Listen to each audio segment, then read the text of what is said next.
Hi, everybody. My name is Billy Christian, and I'm an alcoholic. So great to be here. I want to thank Lisa for inviting me, Carrie, Brent, and everyone that went out of their way to make me feel welcome. The spirit of love and service is clearly in this room. I don't think we talk about love enough in AA sometimes. I think that, love lifted me, it took me a long time to realize that what I was looking for was the fellowship in this room. And of course, service is the rent that I pay for living free. I sponsored a guy who didn't make it. He was a Jesuit priest, and I was working with him one time, and he would drop these jewels on me, and he said that we were talking about service, and he said that there's a proverb that if you help your brother cross the river, behold, you have crossed it yourself. So I always think about Jerry. May he rest in peace. Anyway, I am from Pasadena, California. I have a sponsor by the name of Tom M. My sobriety date is October the 11th, 1994. That makes me 4 days, 5 months, and 31 years sober. And I always like to clear up the ethnic ambiguity. In case you're wondering what kind of human is that up there, what's happening here. So my father was Black, my mother was white stuff, Scotch, Irish, English. Both of my parents are from Akron, Ohio. Non-alcoholic from Akron, Ohio. So I do have alcoholism in my extended family, but it wasn't under my immediate roof. I was born in Detroit, and then we settled in Southern California when I was a little boy. So I grew up in Inglewood, California. Inglewood in the house? Inglewood? I didn't think so. Something told me no. Not the new Inglewood, by the way. I'm talking about the old, always up to no good Inglewood. No. And if you don't know where it's at, if you've ever flown into LA, in the LAX, and then headed east a couple of miles and looked up and thought, I better get out of here, then you've been Inglewood. So I grew up on a very active street. There were 30 plus kids, and it attracted another 30 more children. So, and most of us were poorly supervised boys, right? And I was young for my grade. I was little. I wasn't athletic. I wasn't doing well in school. Lack of power was my dilemma from an early age, and some things happened. I must have been wound a little tight. I've been telling this story a couple of times lately. I just remembered this. I was in the second grade. I was at the pencil sharpener, and it was a good pencil sharpener, the good kind. I was putting a fine point on that pencil, and the kid did something, and I don't know. I don't even remember what he did, but I turned to let him have it with that pencil, and I missed, and I broke off the tip in my leg. He never knew. To this day, my parents are just finding out about what happened in heaven right now. I was 7 years old, but Poppy ain't no snitch. I didn't tell anybody what really happened. This was an accident. So I was wound a little tight, and then I had my best friend lived across the street from me. I was maybe 10 when he died of leukemia, right? None of this makes me alcoholic. But I tell you, when I got a hold of a couple of cans of Old English 800, I was 11 years old. I would never be the same.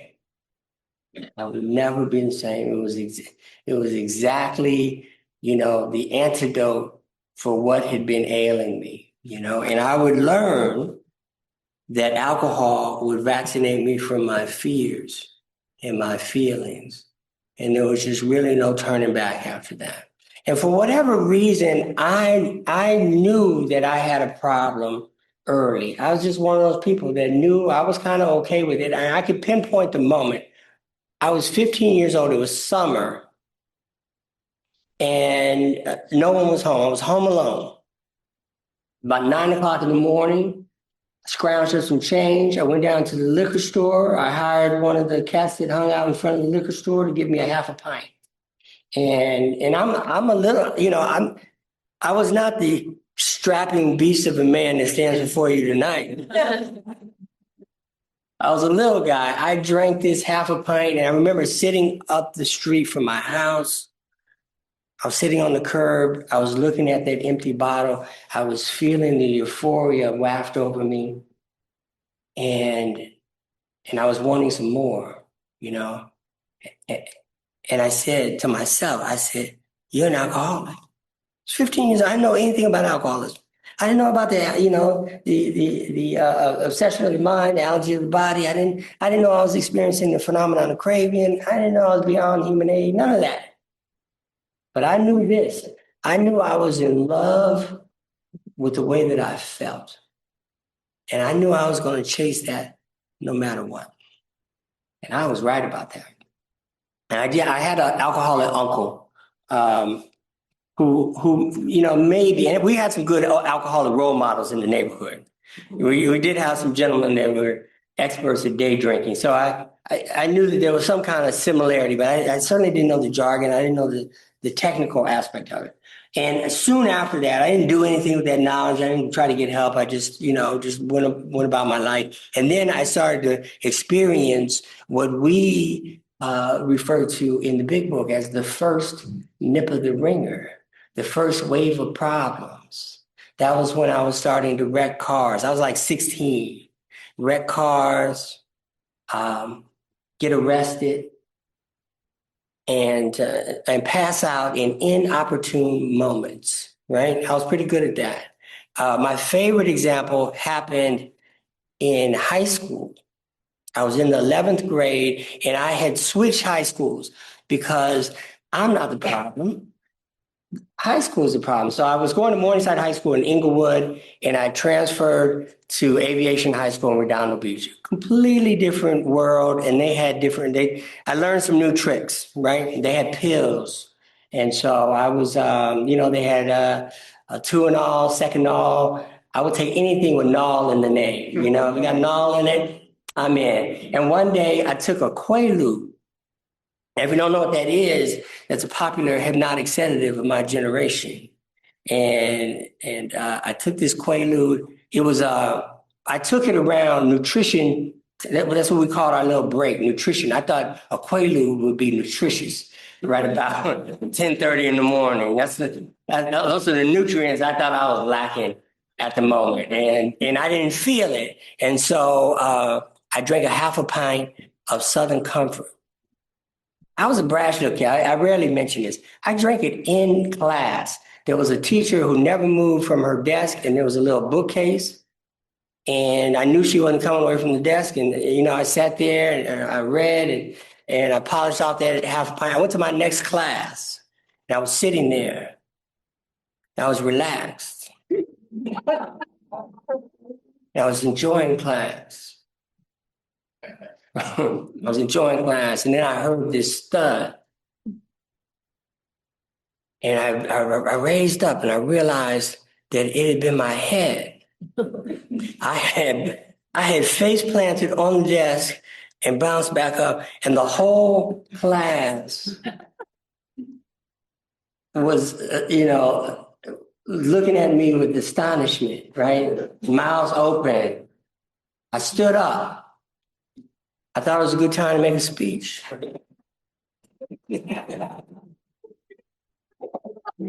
I said, I'm sick.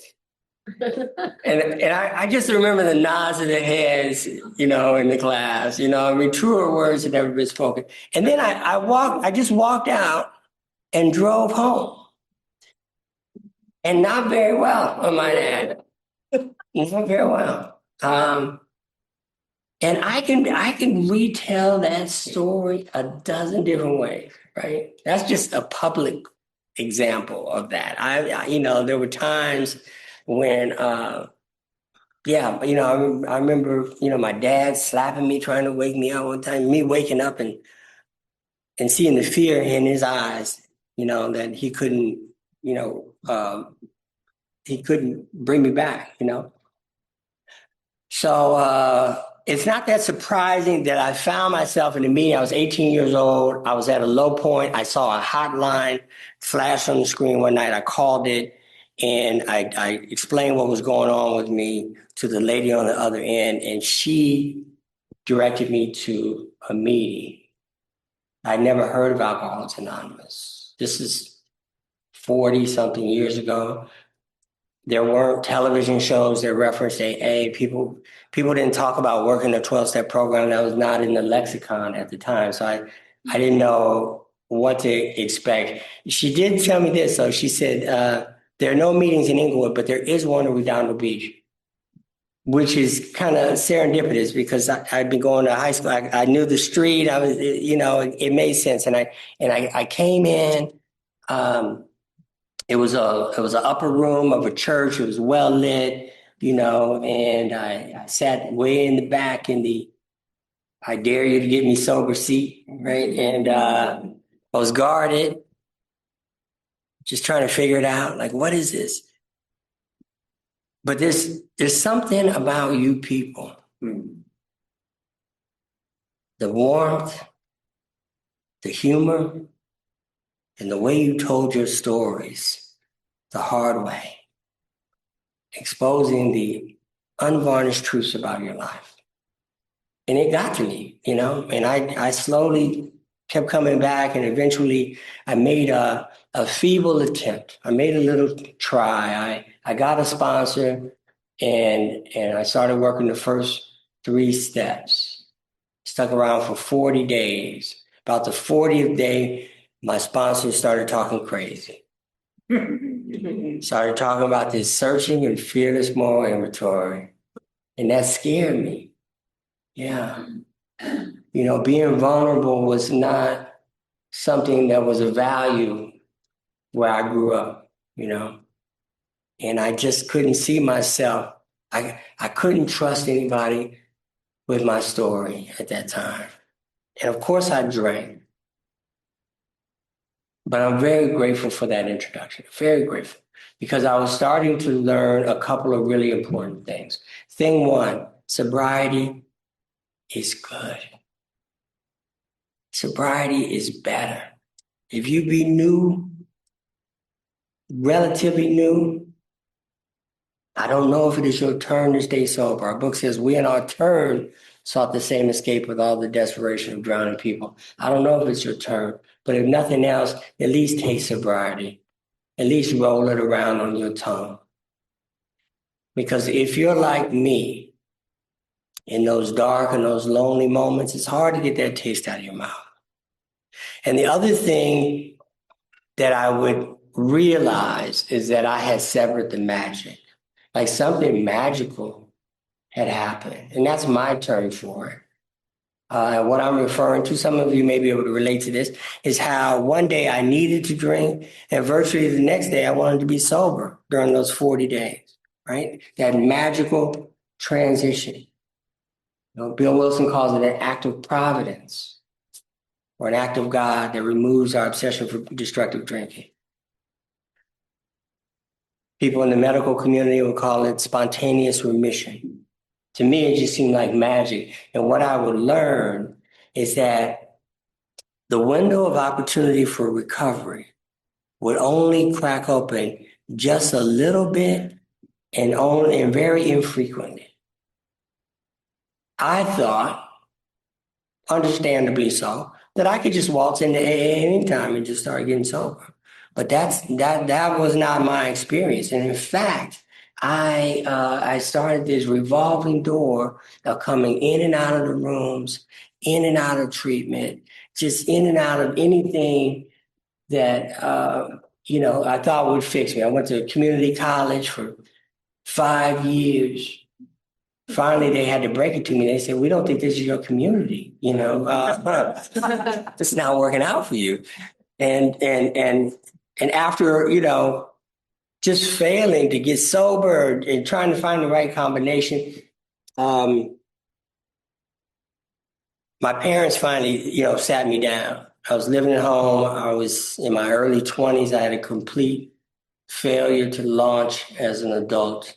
And my parents sat me down and said, why don't you just get a job and straighten up and fly right? How about that?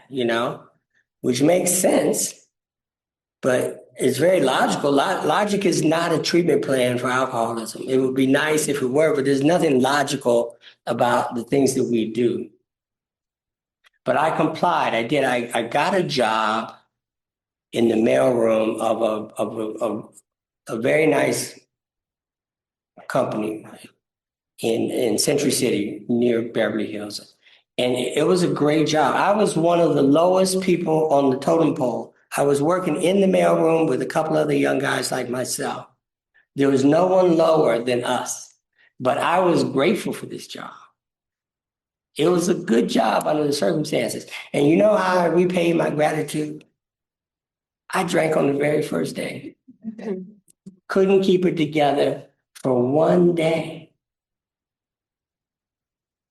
And I knew the jig was soon to be up when a coworker, another kid that worked in the mailroom with me, he slid up to me one day and very quietly he said, Billy, can I ask you a question? I said, sure. Now, all of you probably know this. If you're drinking on the job and a coworker comes up to you all sheepishly and says, can I ask you a question? The correct answer is no. Because chances are you are not going to like that question. And I didn't. He said, very sweetly, how come after lunch you always slur your words?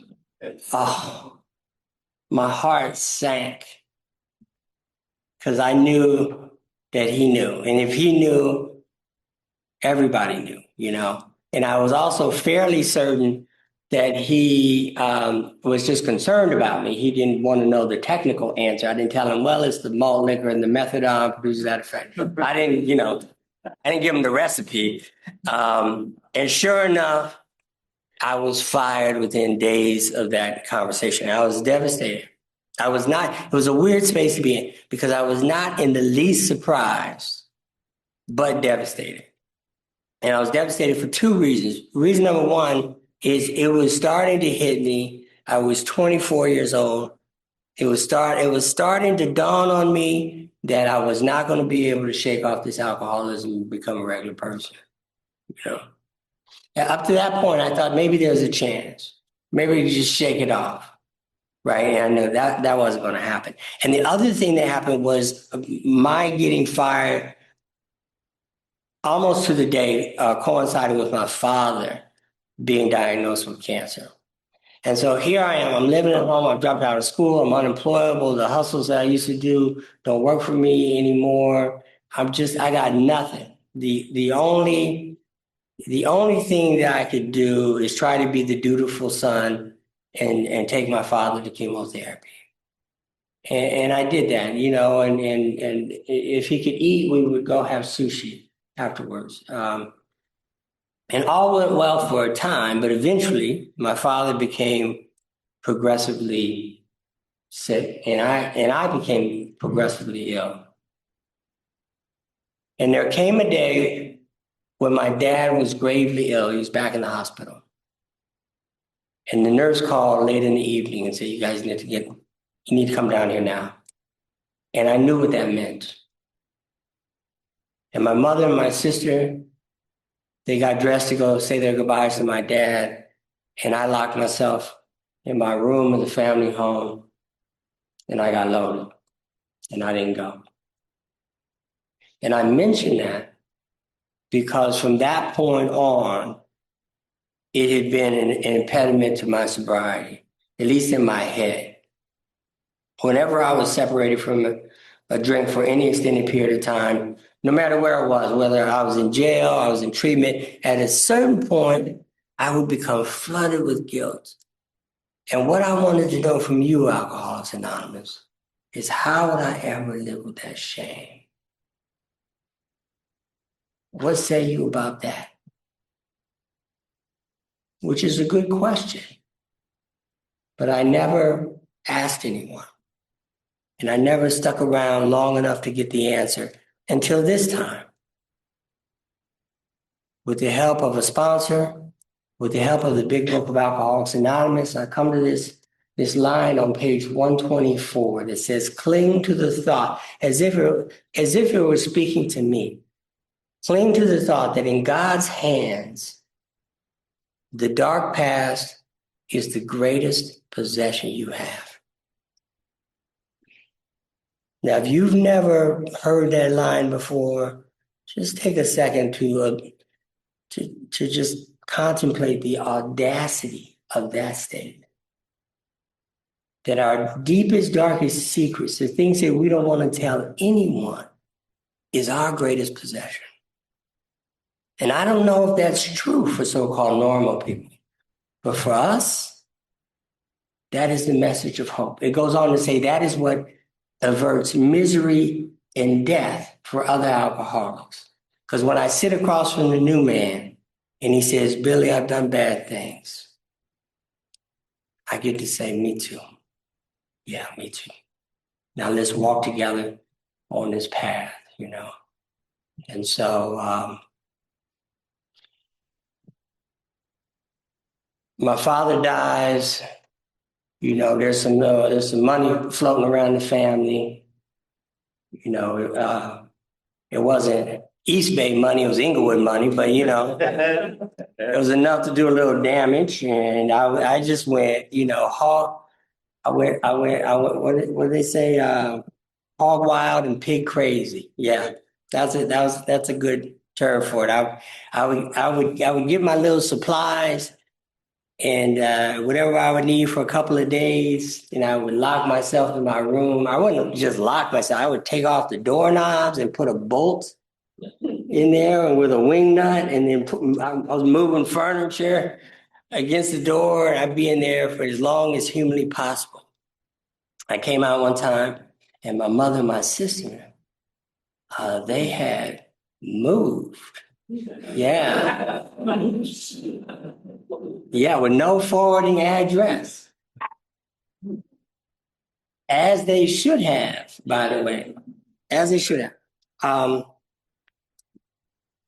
Hope this is my water. If it's not, I'll drink after you. We're family now. Yeah, it was the right thing for them to do, and on some level, I understood. I'd had enough program, running through my brain. I knew that I was the tornado in their lives, and I was able to keep myself afloat for a little while, but eventually the bottom fell out of my life, and I ended up living on the street in Skid Row in downtown Los Angeles. You may have heard of it. We got a wee bit of a homeless problem in downtown Los Angeles. I know that in San Francisco and maybe Oakland, can relate. On any given night, there's 50, 60,000 people that are living on the street. And I became one of them. And I don't want you to think for a second that I was some cool bohemian drifter. Oh, no. I was more like the alcoholic crackhead window washer guy. That was me. Yeah, that was me. If you parked your car near me, I would just start washing your windows. Hopefully we work out a payment plan after that. And I wore the uniform. I had the uniform. Filth is that's how you get better at being homeless. That's how you advance as a homeless person is being filthy, right? And so I didn't bathe for weeks, months at a time, didn't change my clothes. My feet smelled so bad, I could have taken off my shoes and robbed a bank with them, right? And I lived like that for a very long time. And I, like I said, I was a window washer, so I was kind of trying to operate outside of the bounds of Skid Row. There's a containment zone, but the good money was on the other side of 7th Street, where the Flower Mart, the Garment District, of these neighborhoods. So I was having negative police contact, right? And it took me probably a year before I realized that I had a different status. I was no longer a citizen. I just had the clothes on my back. I wasn't expected to have ID. Why do I keep telling them my real name? And so I found the ID card on the ground, and the name was Yassy Johnson. And I said, I'm just going to be Yassy Johnson, you know? Now, as you might imagine, there's a lot of things that can go wrong with this strategy. And it did, but not exactly what I thought was going to happen. So I got stopped by a cop for jaywalking and whatever, and I told him my name was Yassy Johnson. About a month later, he stopped me again. He was like, okay, Yassy, like he remembered the name. All right, Yassy, here's another ticket. Third ticket. And then the fourth one is about 5 o'clock in the morning. And he knows that I have warrants under Yassy Johnson, right? And I had been up for 2 or 3 days doing what people have been up for 2 or 3 days been doing. I was exhausted. They book me and they take me right to court, and I fall into this sleep. At one point, I kind of wake up and I remember that I'm in jail on an alias, but I forgot who I was, you know. And then I started hearing Yassy Johnson for release. Yassy Johnson for release. And I was like, I think I went to school with him, you know. Like it just wasn't clicking, you know, until like 4 o'clock. And this is one of those moments where I was confronted with my fate. It's 4 o'clock and there's only 2 people left, right? And the officer's like, you got to be Yassy. That's Jesus. You got to be Yassy Johnson. We've been calling you for hours to release you. And I was like, no, officer, must be some kind of mistake.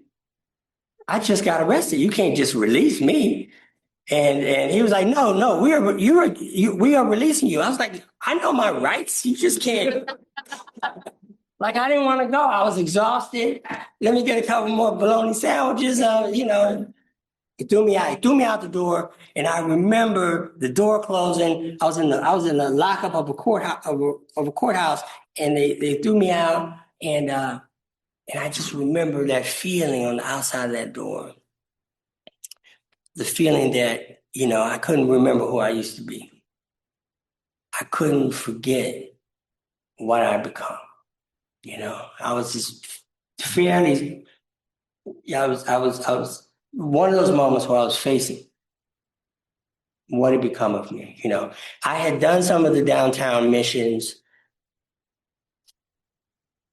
One in particular I went to, it's called the Misery House. That's a nickname. There's nothing really miserable about it, but it's not the big one a lot of people know about. And I was there for a couple of weeks, and I got to know a guy that worked there. And his name was Joe. And I knew Joe was sober 5 years through the program. And I had been there for a couple of weeks, so he'd heard some of my story. He had heard that I'd been in and out for years. And so he knew a little bit about me. I knew a little bit about him. And then one day, and I left that program months earlier. And one day I was at the door. I was waiting to get in to get some food, and he was walking in the door. And I was at a low point one more time. And I said, Joe, what should I do? And he knew the nature of the question. He knew I wasn't asking for an extra cheese sandwich. And he very calmly, very politely, he looked at me and he said, Billy, if I were you, I would jump off a bridge. And he walked away. And I was like, what part of the program is that? Like, I don't think that's in the literature, But I tell you what, I think that was an honest reaction. I think that it looked like I was going to be one of the 25% that never get it. I don't think he could imagine living life the way I was living, And it also, that statement got me in touch with my hopelessness.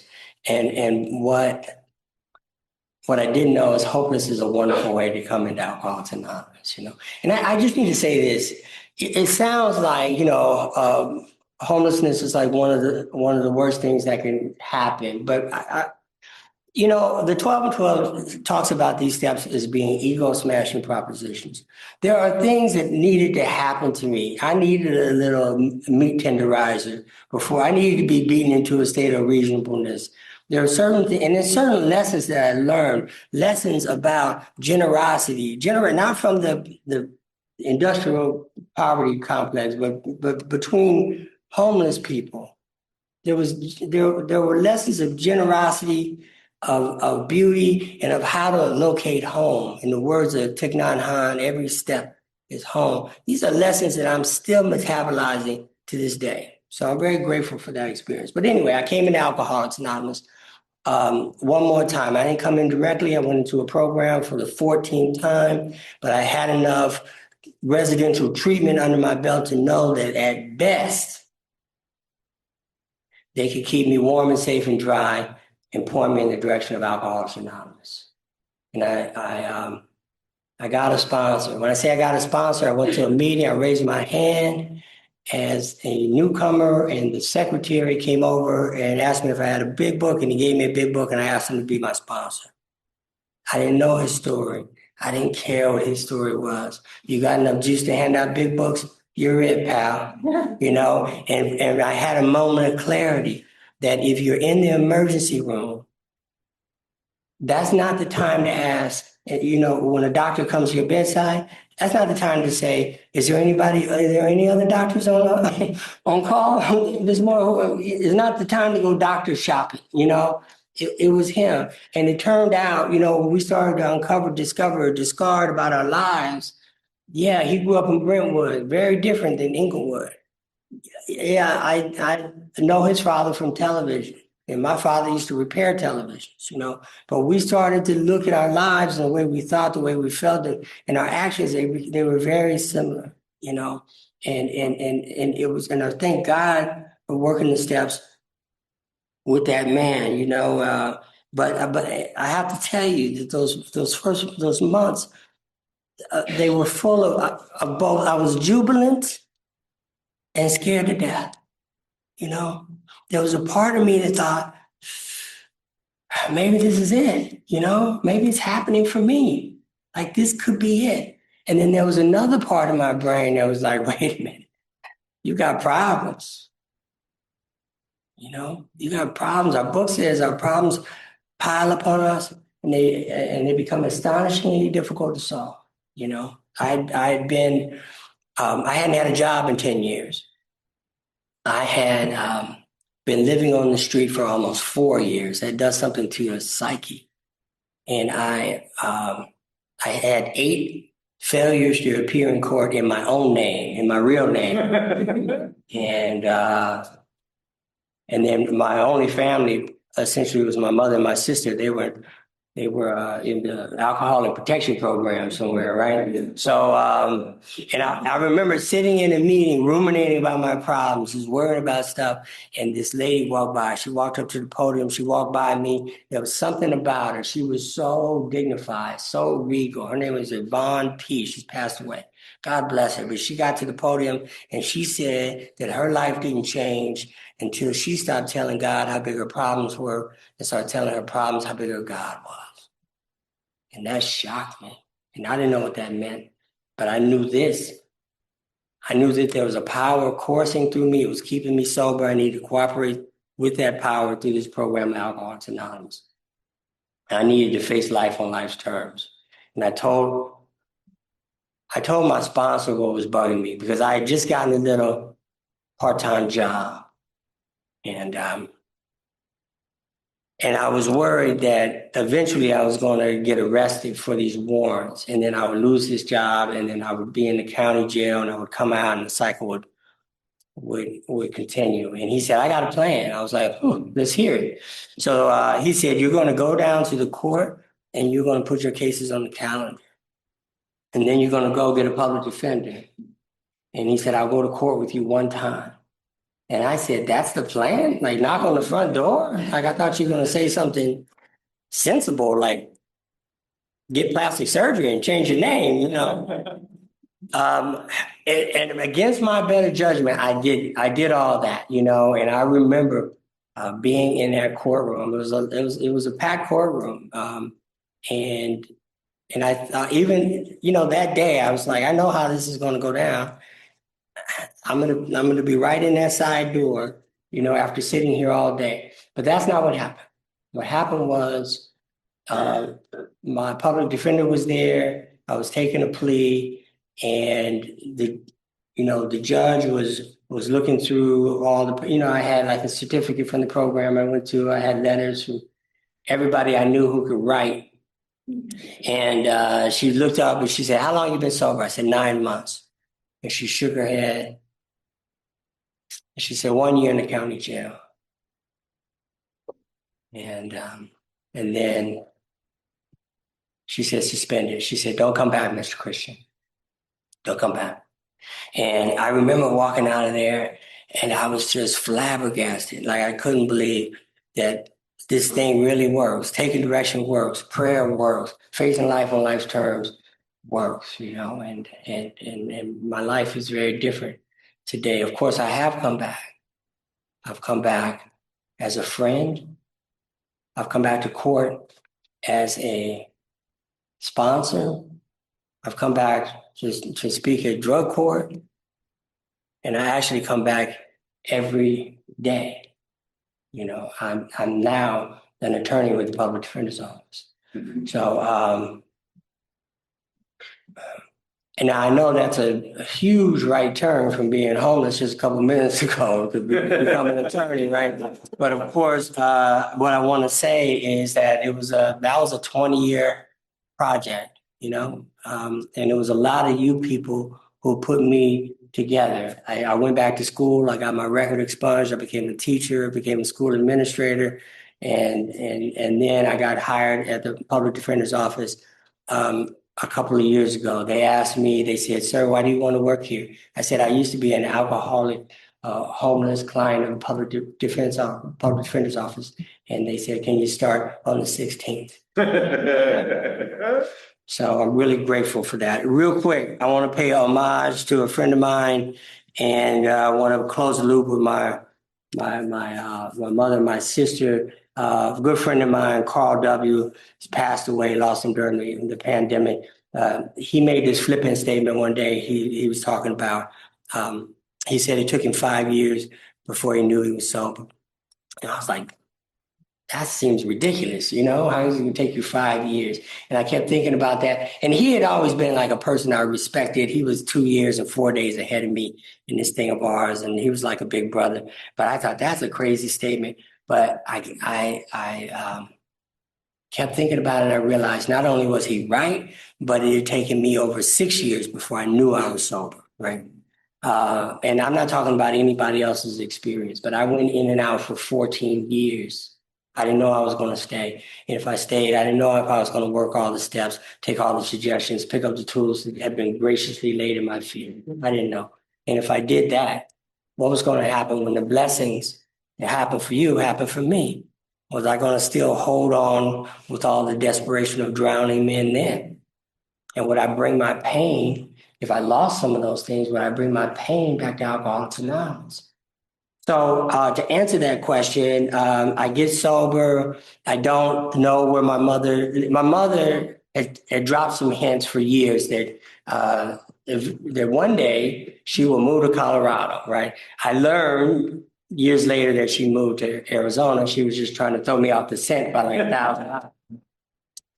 But I could get my sister on the phone. My sister's a semi-public person, so I could get her on the phone. I told her I was in recovery. She was not impressed. I was not impressed either. Long gone were the days of "you're going to do it this time." Like, none of that cheerleading was happening, right? But she kept in touch. She told my mother what was happening at year 1. My mother flies in, and my sister comes to a meeting. They give me a cake, and it was very beautiful. They gave me a cake. It was hugs. We cried. We laughed, and then they drove away with no forwarding address. Year 2, same thing. Mother flies in, beautiful cake. We have a wonderful dinner. We reminisced. It was lovely, and they drove away. Right. Now, let's be clear. The wounds that they had were their wounds inflicted by me to heal on their time, if ever. My job was to pay financial amends, living amends, and keep my side of the street clean, period. But at 2.5 years, the ice began to thaw, and things were beautiful. You know, our family had been reconstituted, all because of the power here in Alcoholics Anonymous, right? And then I was 6 years sober when I got that call from my mother that she had lung cancer. Obviously, I wanted to be there for her in the way that I wasn't for my father. And so I learned that she was living in Arizona. I'm driving back and forth every couple of weeks, flying back and forth. On May the 5th, 2001, I'm 6.5 years sober. I'm at LAX, about to hop on the plane to see her. Earlier that day, I'd taken my son to get a suit for his prom, and now I'm going to see Mom. I called my sister, and my sister said, "I'm sorry, Billy, Mom just died." That's not when I knew I was sober. It's what happened next. I called my sponsee. I said, "Listen, my mother just died. Will you do my coffee commitment? I'm going to be gone longer than I thought. We have to wrap up her affairs." And he said, "Absolutely, of course, I got you, you know." And so I fly into Arizona. I'm sitting on the curb in front of that little airport waiting for my car to arrive. And he calls me back. And he said, "Billy, I know your mother just died, but I'm going through something. Do you have a minute?" And I sat there and I talked to him for 20 minutes. And when I got off the phone, that's when I knew I was sober. And in the midst of my deepest pain, I was still a member of Alcoholics Anonymous. And I'm so grateful for that. You know, I always like to end by reiterating, by giving credit where credit is due, because it's not about me. None of this. Every good thing that happened, everything that I've been able to do it can be reverse engineered to Alcoholics Anonymous. Every sweet thing, my wife, my kids, my everything. And so it's not what I did. It's about you. It's about this fellowship. It's about these steps. It's about these traditions. It's about these concepts. And it's about what God did. And what God did was peel me off that sidewalk, and he shook the dirt off of me, and he propped me up just like he's propping me up right now. So he can say, "This is what I can do because I'm God." Thank you.